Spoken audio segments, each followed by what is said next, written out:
Това е много труден въпрос. Винаги като ти кажат опишете се, първият отговор ти идва, не мога сама да се опиша. Аз съм като бомба със закъснител, но аз мисля, че да, темпераментна съм доста, но пък съм любвеобилна много и да кажем справедлива.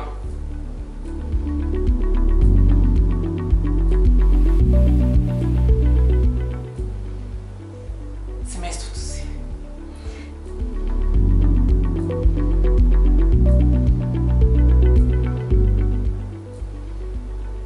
Семейството.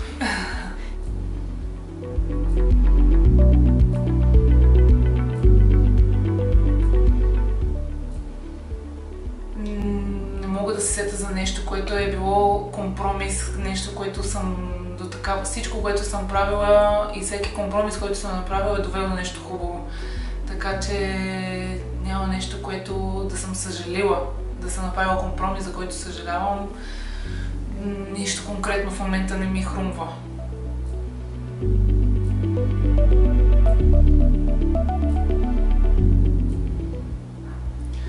За едно здраво бебенце.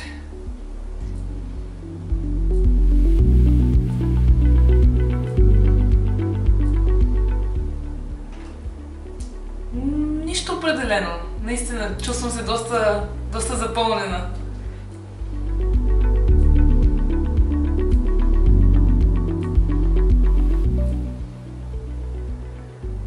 Спомен е нещо от детството, свързано с родителите ми, с нашото куче, обикновено край реката, на пикник, докато баща ми лови риба. Такива неща ми излизат в спомените винаги за нещо любимо.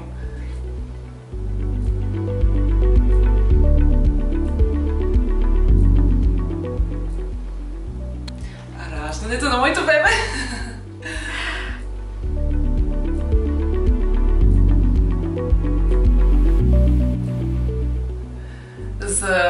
За съпруга ми и за това, което заедно сме направили.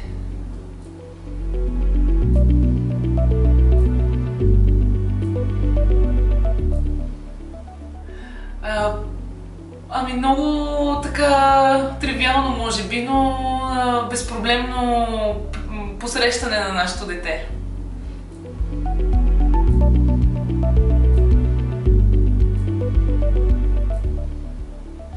Защото абсолютно разбираемо, достъпно получаваш информация, съкратена в най-нужното, без никакви